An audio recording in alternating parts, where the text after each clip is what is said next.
So one of the things that I talk about a lot is embracing the new normal. Ooh, tell me about that. So by new normal, what I mean is the place where we're at now, because that's normal for us now. Yes. For me, the day before my son died, I was a dad. The day after my son died, I was still a dad, but I didn't have my son. Right. Normal had changed. For me, normal was never going to be the same as it was before. Right. And so I have to learn how to adapt and how to work within the range of what normal is now.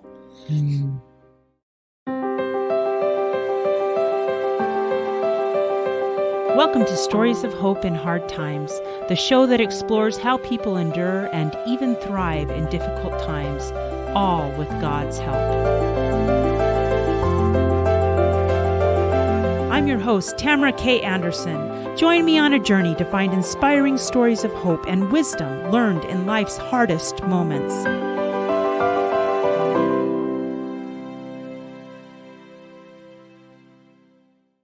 My next guest was born and raised in Utah and has stayed because family is important to him. He is something of a Renaissance man. He loves to read, write, paint, draw, sing, and ballroom dance.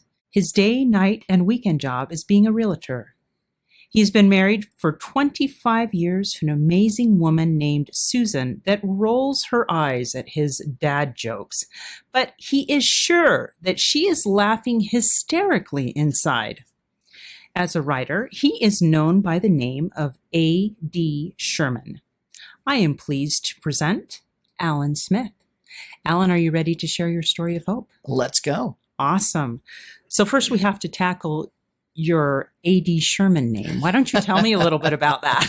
Well, so my name is Alan Smith. Uh-huh. That's a little boring. Yeah. There's probably a lot of those. You go to look on the shelf and you see a Smith. That's not really that exciting. Mm-hmm. And, I'm a little shy about my writing still, I think. And so I decided I was going to write under a pseudonym.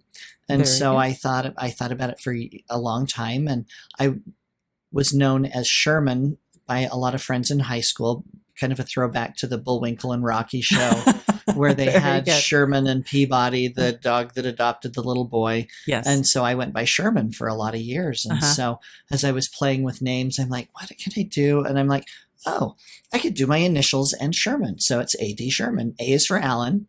And the D can be a lot of different things, because it could be for death and dismemberment. And it could be for dragons and Dracula and all of those just fun things. Disillusionment. There you go. You leave it open to interpretation. It can be just open and fun and something to play with all the time. Oh, very good. I love that. Well, that is fun. And you're working on releasing a book soon. I am working on a book. It is called The Undertaker's Apprentice. Wonderful. And it's about a 16-year-old boy who, on his first awkward day as the Undertaker's apprentice, he accidentally becomes a sorcerer. Ooh, sounds good. You'll have to keep us posted on that. So today we're going to dive back into your story of your life. Oh, and there's lots of stories. Oh, and we're going to talk about a couple of them. So this is going to be great. So why don't you take us back to your childhood a little bit and tell us what it was like growing up in your household? So growing up in my house was really interesting. I was the oldest of 4 kids, and I was also very, very small. So I didn't get included in a lot of things. In fact, I got bullied by several of the people that I grew up with in my neighborhood. Darn it. And so I didn't have a lot of friends. I had one friend that I hung around with, and he was awesome. But other than that, I just didn't really have a good connection with a lot of people. Mm-hmm. And so that was a struggle. My mom had some complications with a couple of pregnancies and with postpartum and different things like that. And so at a really young age, I spent a lot of time doing the laundry and cooking the meals and doing all sorts of things like that. In fact, one year my brother sent me a Mother's Day card because, he's just kind of a smart aleck that way. But and we joke a lot in our family and stuff, but that's kind of how it was. I took care of the kids a lot growing up. So I didn't have a lot of childhood. I didn't do a lot of fun things. Right. But yet Did you joke a lot back then, or have you become more so lately? That's something that I've worked into over the last 30 or 40 years. Yeah. You kind of grow into it and you learn to deal with the things that happen in life and how to accept them and how to work through them and to have a sense of humor around it. That's awesome. I think that's a really good way to do things. I know my husband has that gift too. He's always been a little bit of a jokester, and it's actually been very helpful as we have passed through hard times. So it's a good thing to remember. It's good to laugh, right? It is. It's really good. That's awesome. So when you were 18, you had something very unusual happen to you. So when I was 18 years old, I had a pretty significant stroke. Which is so unusual for an 18-year-old. Yeah, you don't expect that. It's something that's just a little bit different for an 18-year-old. Yeah, why don't you tell us about that? Walk us to that we day. We didn't identify it right away. It was several months later that we realized what had happened. Okay. So I was working. I worked in a warehouse ironically, at a book warehouse. Oh, there you go. And I was at work and I got feeling really, just all of a sudden I got really dizzy and very nauseous, and I couldn't stand up and I couldn't see.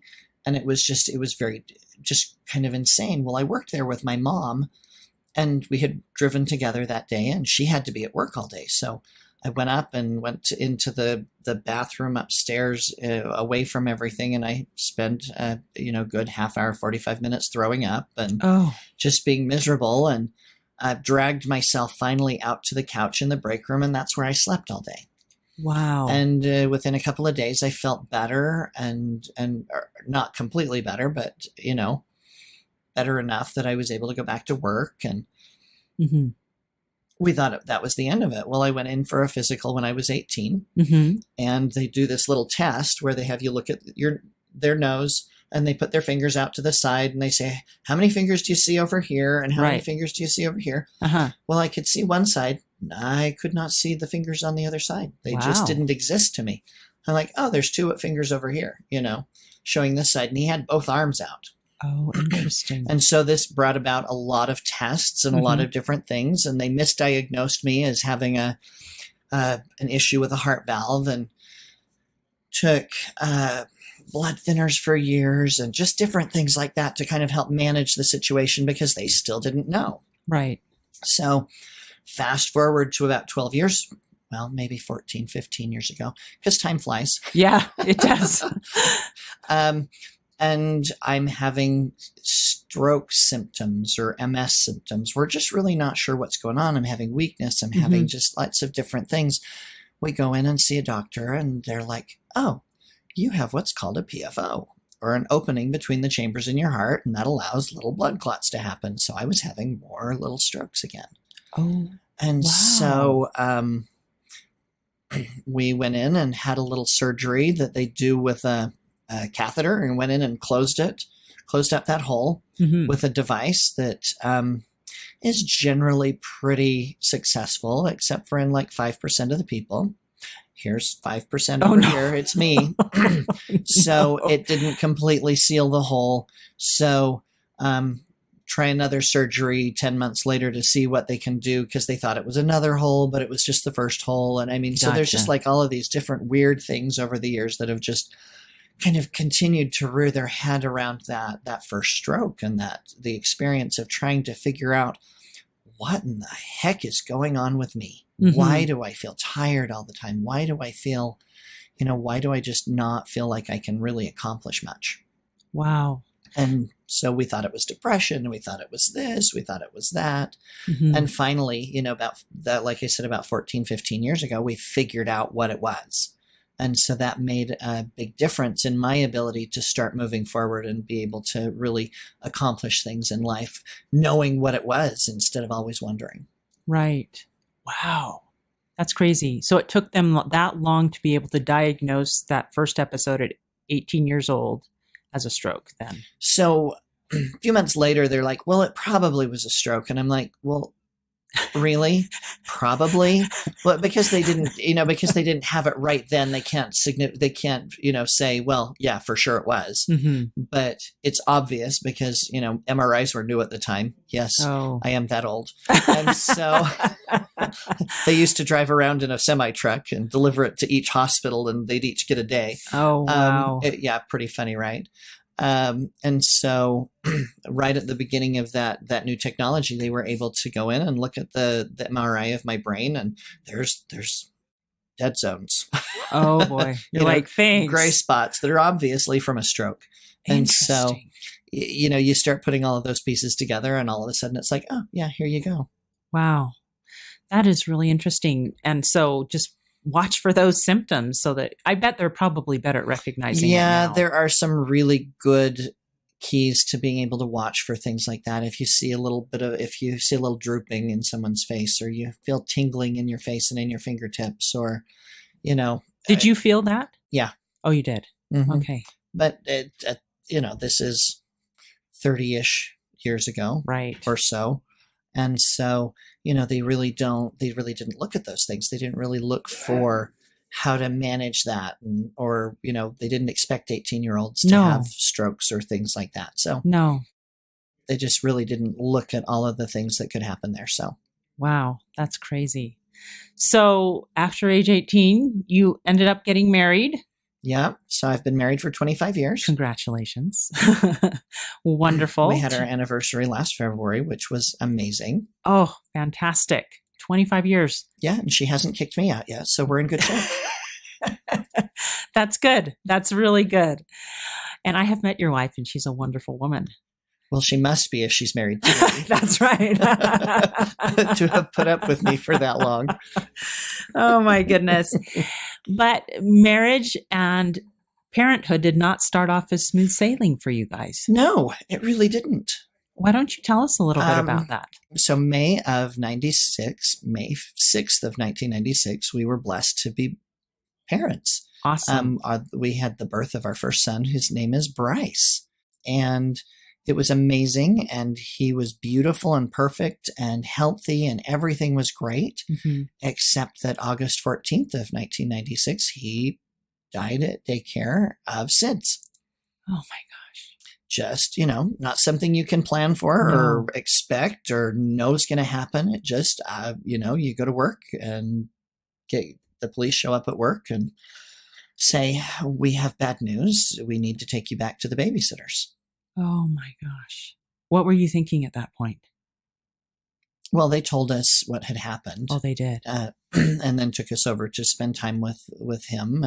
And what do? You bawl. Yeah. And you try to recreate, what your life's going to look like going forward. Yeah. That must have been so challenging. Did you find that you and your wife grieved differently?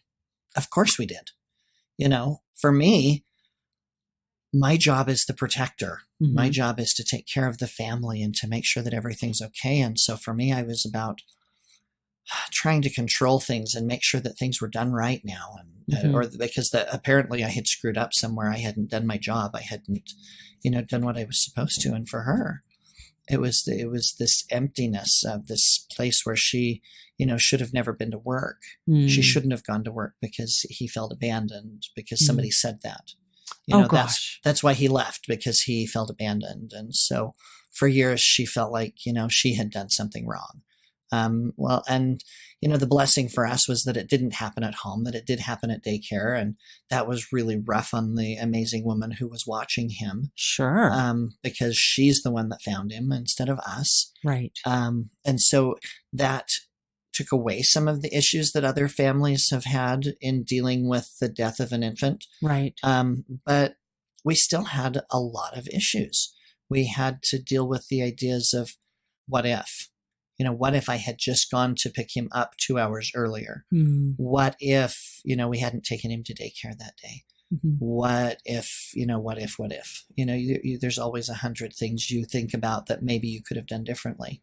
Right. And then after that, you're thinking about all the things that you're going to miss out on, all the things that will never happen. We'll never get to see him married. We'll never get to see him go to school. We'll never get to see him do any of those things. So a lot of it was, the loss of expectations, Yes, and that can be really, really difficult as well. it is. And I know I remember learning about the loss of expectations when our son was diagnosed with autism, and that those dreams crumbled, and that same thing happened for you. And we don't think that we grieve those expectations. Oh, but we do. It's amazing how powerful those images in our mind become. So what did you do to cope with that? So we kind of threw ourselves into helping other people. Really? We had an amazing woman that her name is Jolene. Mm-hmm. Well, actually, her name's Jody, but she prefers Jolene.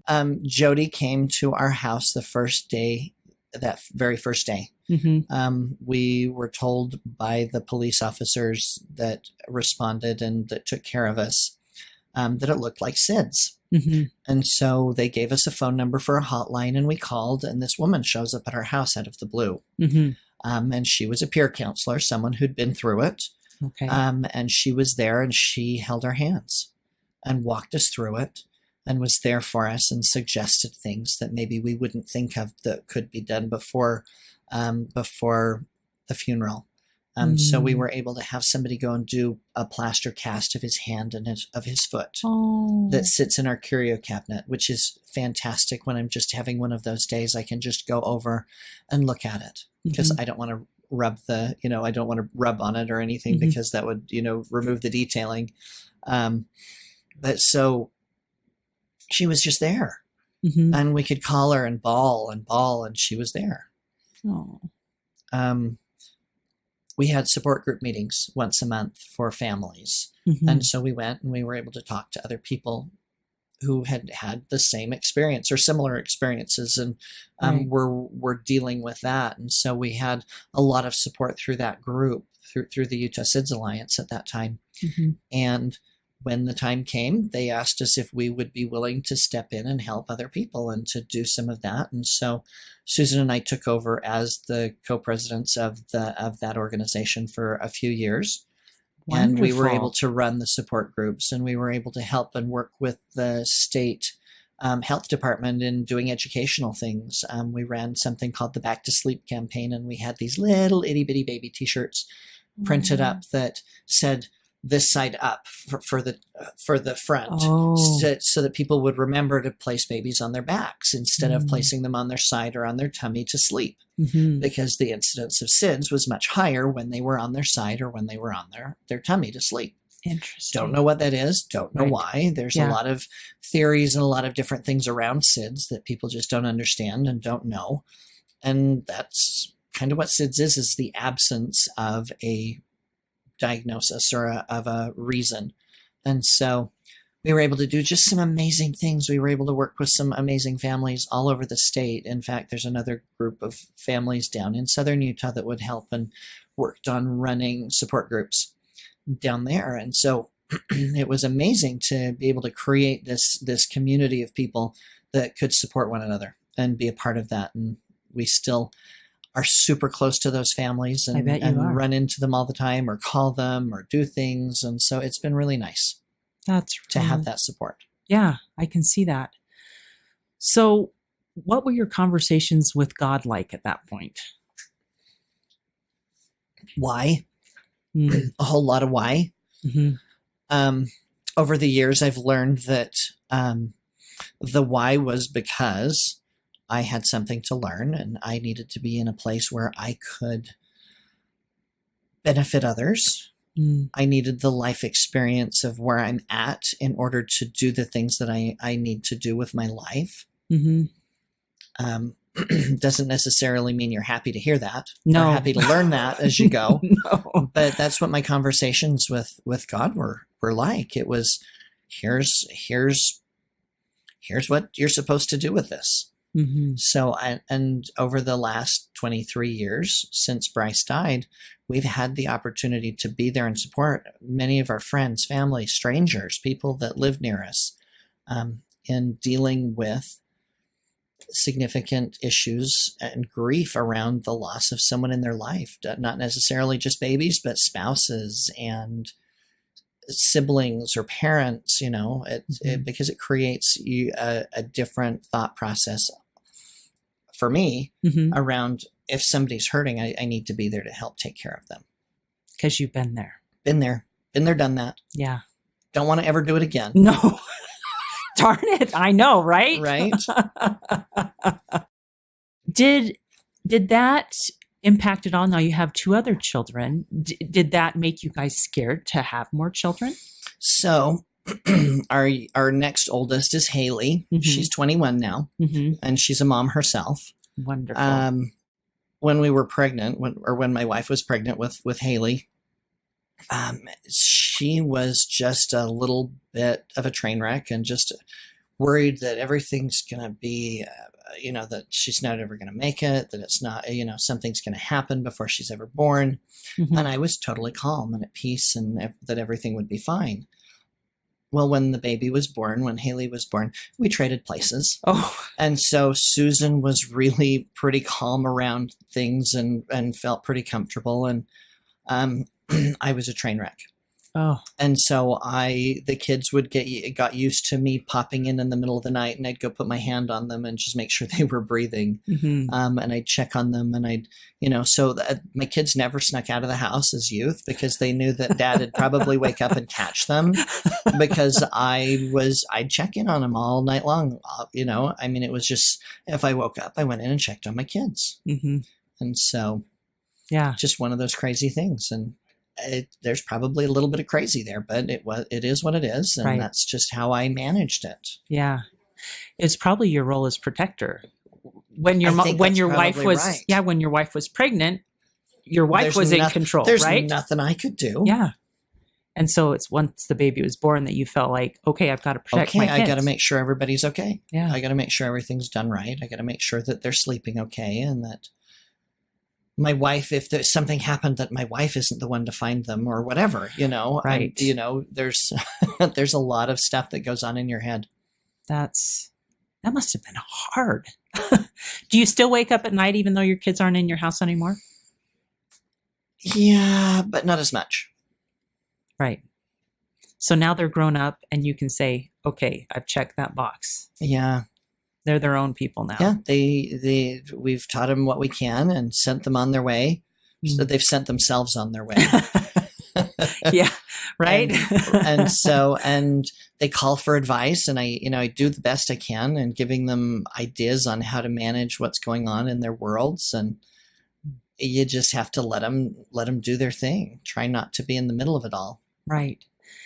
So you've had quite the array of experiences, and I know that you have even more beyond the 3 that we've discussed so far. What lessons have you been able to pull from this? I mean, you talked about the empathy and empathizing and serving others. So that's definitely something. But what else? So one of the things that I ask myself in every situation, and I have done this for years, is what is it that I need to learn from this? What is it that this is going to do for me in my life moving forward? How do I take this and use it in a positive way? Right. Because you can take all of the crazy stuff that happens in your life and you can let it beat you down. You can let it be something that just makes you a miserable, cantankerous, evil, nasty person to be around. Or you can use it to say, okay, what did I learn? How can I be a better person because of this? I can go back and track all of the things that have happened in my life and some of the friends that I've made and the places that I live now. I can trace those back to my son dying. Isn't that interesting? Because that turned us down a different path. The fact that I don't have any peripheral vision on my left side directed me to buy a specific type of car that has a little blind spot detector that flashes at me, when there's a car in my blind spot. There's things that you do because of certain other things. And so if we look at the fact that, we're guided in our lives, people expect it to be this big flashing thing that's out there and says, hey, you're supposed to turn left. like on the freeway. We still miss those, right? Yes, we do. But, when we don't have much choice because of an event in our life, we make a decision that directs us a certain way. We're being directed. We're being guided to where we need to be to learn the things that we need to learn. Yeah. So you've been able to take these instances and say, all right, God's putting me on a different path. It might not be the path I want to walk. That's for sure. But he's putting me on this path, and what can I learn from it? Exactly. Because I certainly would not have put myself on the path of having a child that had passed away. No, never. I don't think any parent would. No, right? Yeah. They all the time say in movies, parents are not supposed to outlive their children.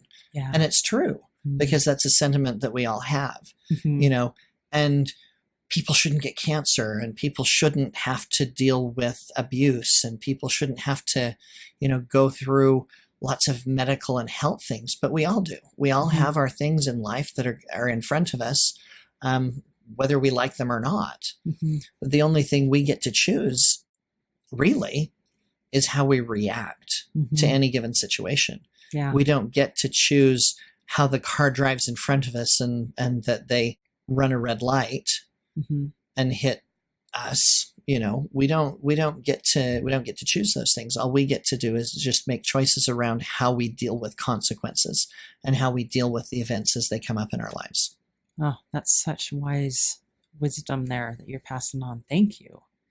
What other things have you learned from all these tragedies?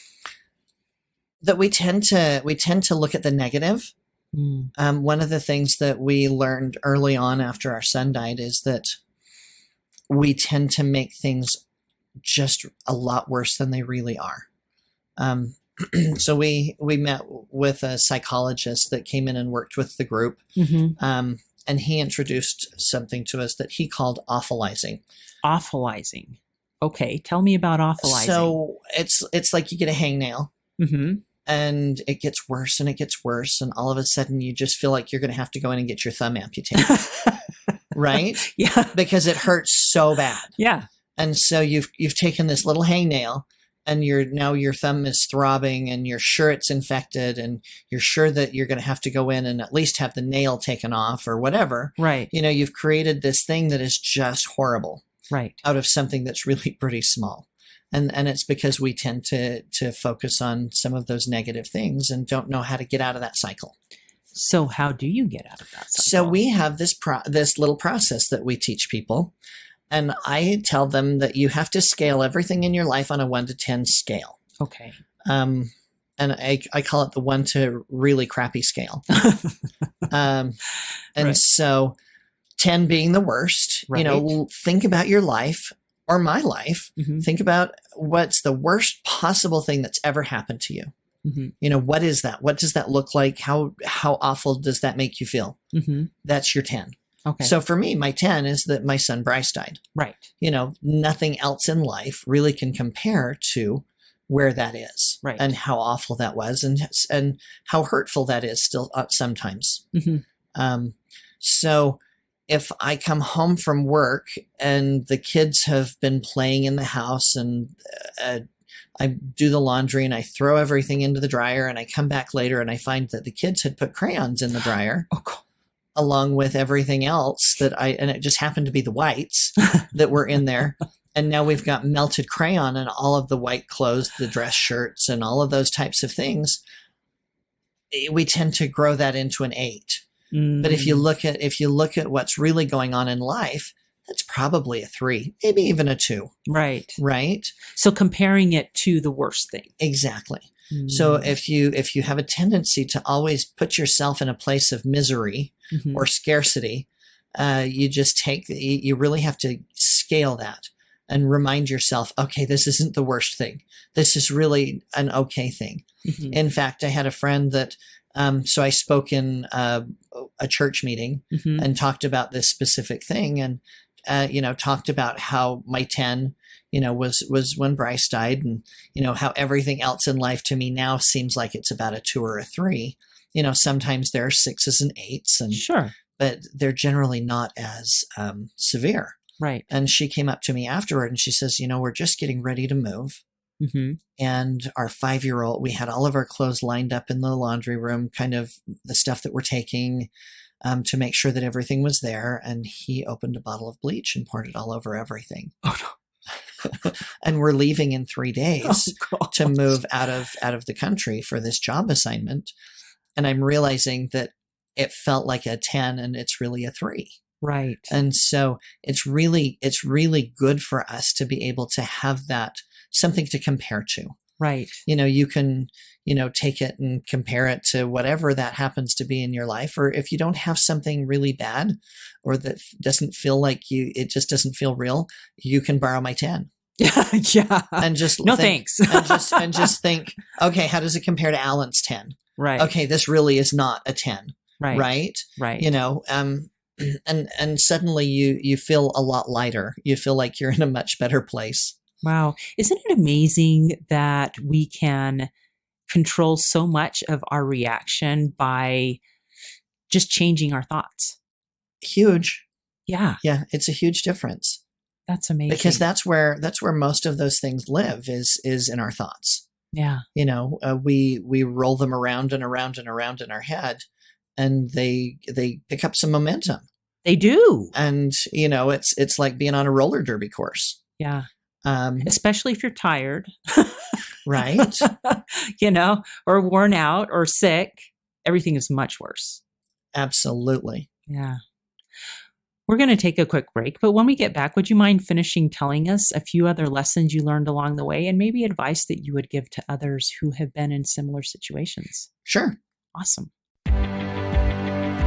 How many of you out there feel like your life is chaotic, crazy, and completely awful compared to the norm? What if I were to tell you that you are normal for you? I am so excited to announce that my book, Normal for Me by Tamara K. Anderson, is now available for purchase on Amazon.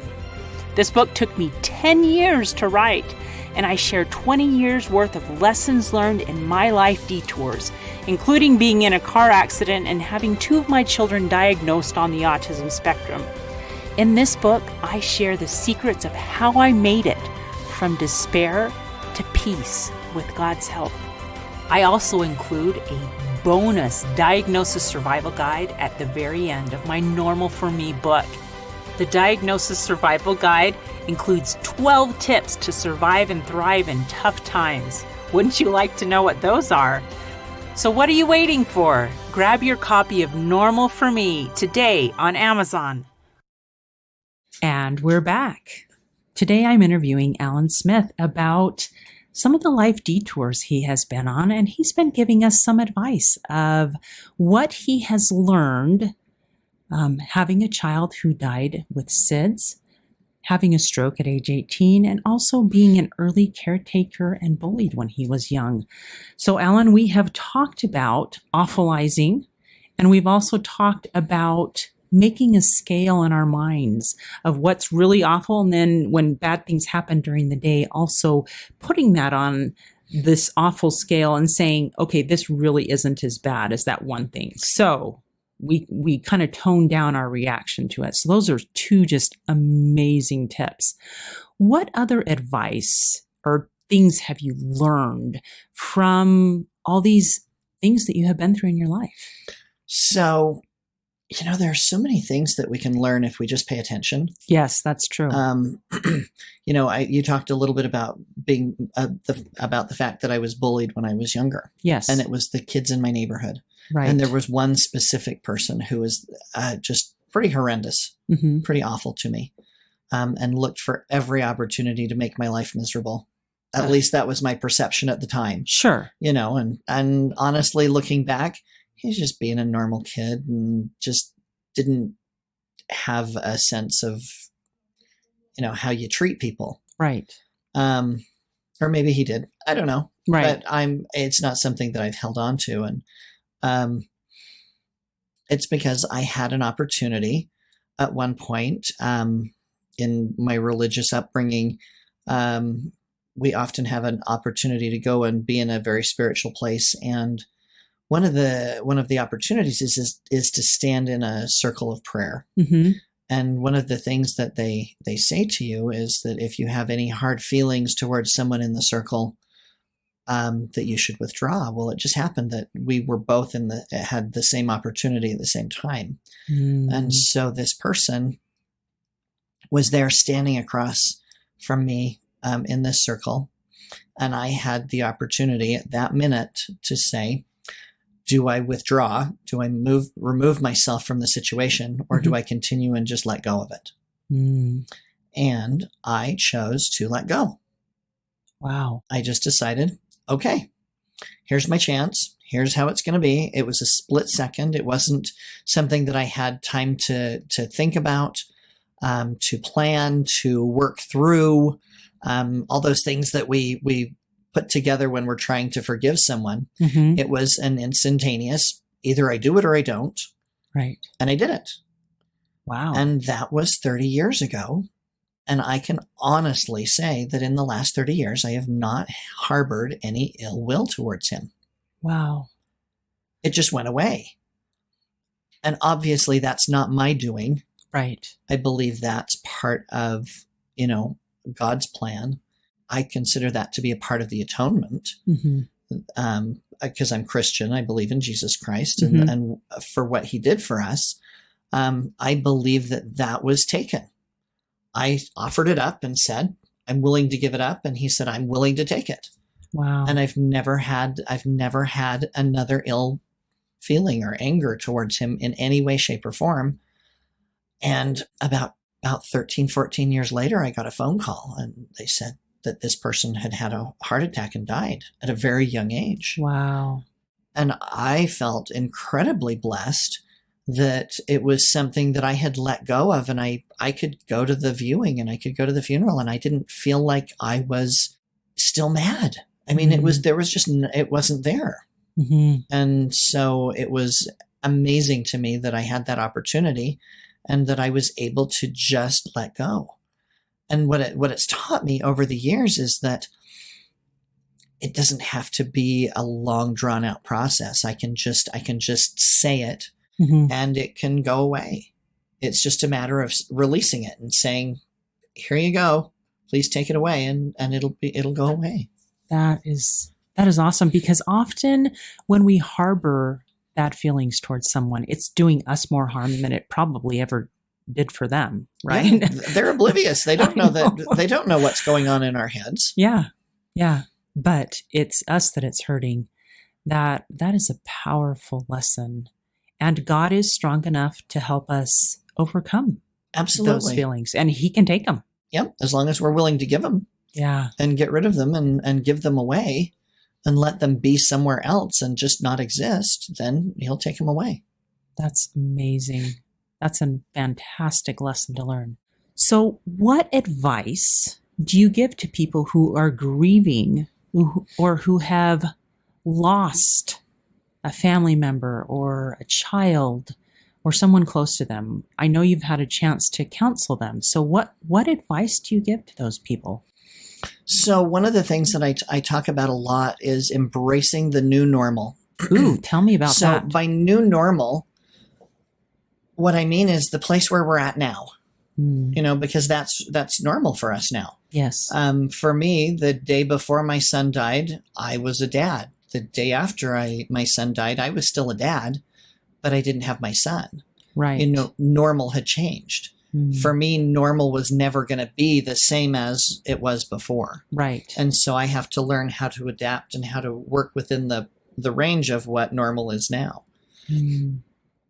I've heard this story told, and I've told it a lot of times over the years. It's like you're going to go on vacation and you've planned this amazing trip to Italy and you've got all of these plans for where you're going to go, and you go to the airport and you get on the plane and they say, welcome to this flight that's going to get into Italy, and, relax, go to sleep. We'll wake you up when we get there. And you go to sleep and you wake up and they land and you get to the gate and they say, welcome to Holland.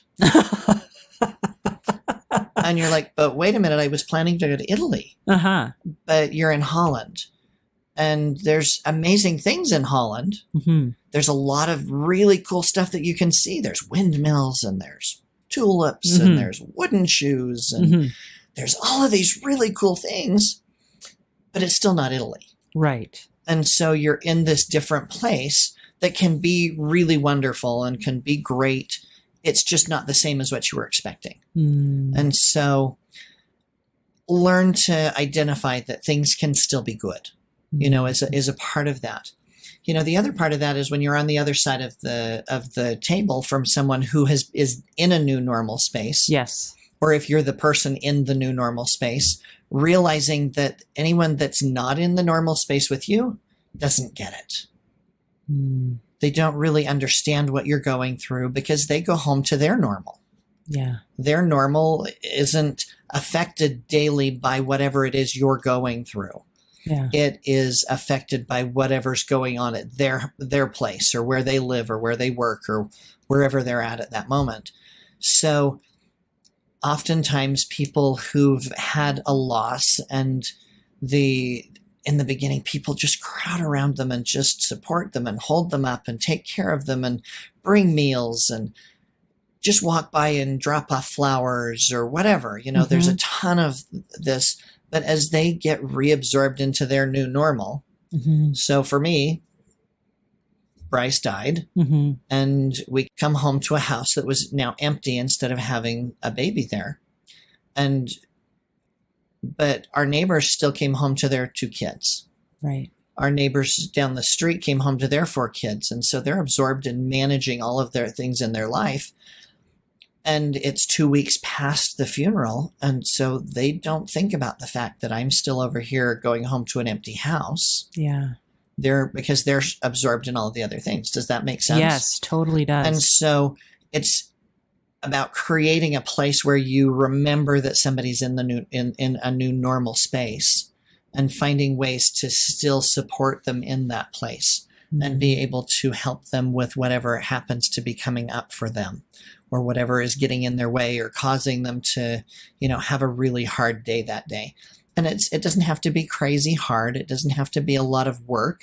It can be really simple things, sending them a text, thinking about you today. Right. Just so that they know that somebody's aware of them. Right. That they're in a new normal right now. Right. Acknowledging when there's some sort of an anniversary or some sort of a date that's significant. So for many years, we had friends who would drop us a note on Bryce's birthday. Oh. Or somebody would drop off flowers, or a friend would go by the cemetery and leave flowers on the grave. Without saying anything. Right. It didn't have to be something that they, were in our face about because they didn't know how to manage it or what to say about it. Right. Somebody recently, remembered that the day that our son died was August 14th and did a very kind thing for us on that day. Oh. And so it was like 23 years later, somebody still remembered. Right. And so that was pretty fantastic. So just being aware of what other people's needs are, putting a little note in your calendar that says, hey, so-and-so's son's birthday is this day. Yeah. A year from now, so that you remember to check in on them. Yeah. On that specific day or the day before to say, hey, just checking on you. And keep it simple. Don't say, I'm so sorry or whatever. Just say, I'm thinking of you. That's all they need. They just need to know that somebody's aware of their circumstance and where they're at. That is amazing advice. And I love the practical application of it, of just setting a reminder on our phones. That is so smart. We have so many easy reminders. Yes, we do. In the olden days, my wife still has this, a flip calendar with everybody's birthdays, right? And, yes. And so each month you look at everybody's birthdays. You don't remember deaths in the same way. No, you don't. So, but we've got such easy electronic devices available and things that we can do that we can just jump in and give ourselves a reminder. Or just schedule a reminder 3 weeks or a month or 2 months out that just says, hey, check on Chelsea or check on Robert or whomever it is that you want to check on. Yeah. And make sure that they're okay. Make sure that they know that someone is thinking of them. That's all that people want. They just want to know that they're loved and thought of. Yeah. And that means so much. It does. It makes a huge difference in somebody's day. It does. Oh, that is fantastic advice. Now, you also mentioned to me before we started the show that you had some advice with regards to Sleepless in Seattle, the movie. So why don't you elaborate on that a little bit? So my wife and I have, we like certain movies. Yes. Because they just have such wonderful thoughts to them. And, in that movie, Tom Hanks is being interviewed by a radio personality on a New Year's Eve when he's all by himself, or no, it's Christmas Eve, I think. Okay. And she said, "How did you get through it?" Mm. And his thought was, I just remind myself to breathe. And hopefully someday I won't have to remind myself to breathe. Right. And so the advice that I give people is that, you don't have to live for an entire hour. You can just live moment to moment as you're able to. Start with one breath and then start with another breath. Yeah. And pretty soon you'll be able to take 2 breaths and be able to manage those 2 breaths. And if that's all you can do is remind yourself to take those 2 breaths, then that's what you do. Yeah. And be in that place and be okay with it. Nobody has an expectation that's different. Nobody expects you to be perfect or to do something that's beyond your ability. You just have to know that it'll get better. Yeah. It does get better. It gets easier over time, and it's things are softened. Thankfully, we are able to manage things better. It still hurts that my son died. Yeah. And that's been 23 years. But I have all these amazing things that have happened because of that. And so, and I know that looking back, that hindsight is really easy to use. Yeah. But if you're in a bad place right now, just do it a breath at a time. I love that. And that's advice that I give as well. That for me, I usually say 5 minutes, but sometimes you can't even go 5 minutes. So I love that. Just a breath at a time. A breath at a time. That's beautiful. One inhale, one exhale. And I can do that. There you go. And that's all it takes. Yeah. And there's something that happens when you release that breath that helps you move forward. And so just remember to move forward as you're able. That's beautiful. Nobody has any bigger expectation than that. Wonderful. That is fantastic. So how did God help you through all of this? You talked about the power of forgiveness, but how did he help you through the loss of your son? So he put amazing people in my life. He directed us in some of the things that we needed to do, because we weren't great at making decisions at that point, because our brain was not great at processing things. We were still in a bad place. Right. And so soon after Bryce died, we moved to a new home. And we made some amazing connections with friends who 25 years later, 23 years later, are some of our best friends. There's 3 or 4 or 5 couples that are just incredible friends that we just relied on. We had neighbors to either side and neighbors across the street, and they took care of us. They didn't judge us. They didn't act like we were weird or that we did strange things, which we did, because you do strange things when when you're not completely yourself, or when you're in a new normal, right? Yep. And so he placed wonderful people in our lives to help us and to support us. Yeah. And so creating those connections has been a lifelong help to us. He also gave us the ability to have perspective around things like the awfulizing that I was talking about. That didn't just come to us. We were in the right place at the right time. And somebody shared that with us and we embraced it. Right. So part of it was our choice to embrace what was placed in front of us. God will give us amazing opportunities, but we have to choose. Yes. And we have that option to choose anything in our life.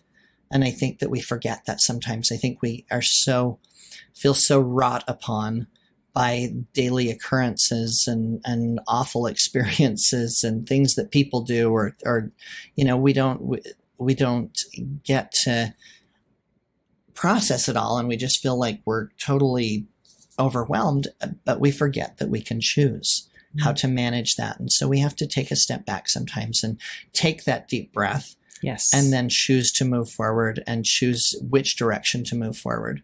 Oh, that's amazing. So basically he put earthly angels in your path. Absolutely. Yeah. And he does that. Absolutely. Of course he does. Yeah. Yeah. He's not going to leave us alone. So watch for those earthly angels in your own life. They are. They're everywhere you look. You just have to be open to the opportunity, and be open to allowing somebody into the space where you are. Because if you're hurting, sometimes you just put up all your walls and don't let people in.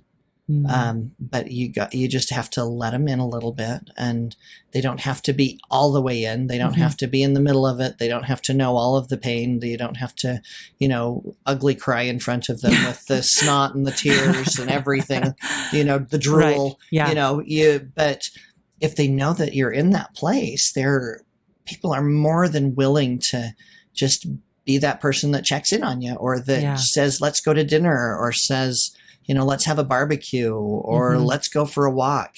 Yeah. It doesn't have to be huge things. It can be little things, or that leaves flowers on your porch. Yeah. Or that plants flowers in your yard when you're not looking. Or, my wife and I used to love to do that. We'd do drive-by plantings. Because if we had extra flowers, we'd just stop at one of our friends' houses or some random house, and we'd throw some flowers in the ground. That's awesome. Because it's just fun to do crazy things like that. But, that's how God got us through things, is doing things spontaneously and looking for ways to help other people because other people were taking care of us. Yeah. And I think that's a great example that you and your wife set, was taking this hurt and this loss and turning it into something that allowed you to help others who are going through that same hurt and loss. So I think that probably also just helped you heal. Don't you think? Absolutely. Yeah. That's awesome. So you have some resources that you'd like to recommend. A couple of books, right? So I'm a big reader. Oh, yes, me too. Given that I also write and read and listen to everything I can get my hands on, I have some favorite books that have really given me some direction. And some of them are just really simple. So one of my favorites is Who Moved My Cheese?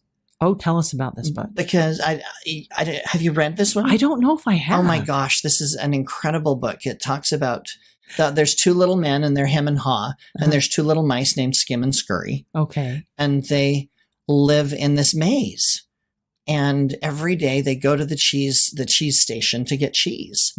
Well, one day they show up and there's no cheese. And so they show up the next day and there's still no cheese.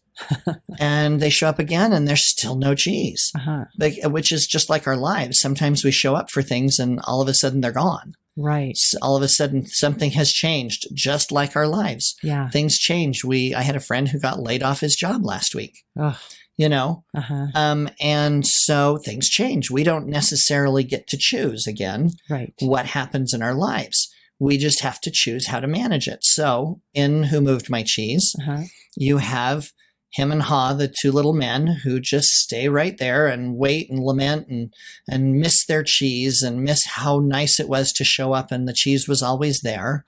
And you have Skim and Scurry who just take their little sneakers off from around their necks and put them back on, and they go out into the maze and run around to find new cheese. And so you can tell by their names, Hem and Haw, that we are very much like those people who just kind of hang out and wait for something to happen, wait for somebody else to do it for us. Well, I can guarantee you nobody's going to just do it for you all the time. Right. Once in a while, somebody will step into your life and do something wonderful for you. And then you need to move forward and use it. Right. Yeah. And take advantage of the fact that somebody did something wonderful and make it a part of who you are, and be able to move forward and make it part of someone else's life too. Yes. But I loved Who Moved My Cheese because it just reiterates in our lives that, guess what? Everything's going to change. Yes. And we just need to be prepared for that. Yeah. And keep looking for your cheese. And just keep looking for your cheese. Go to a new cheese station. There you go. Go find something else in life that's going to help direct you there. That's awesome. And then there's lots of other books that will, do some other things for you like that, but that's probably my favorite. That is awesome. So another one of the books that I really have liked is one called Leadership and Self-Deception. It's by the Arbinger Institute.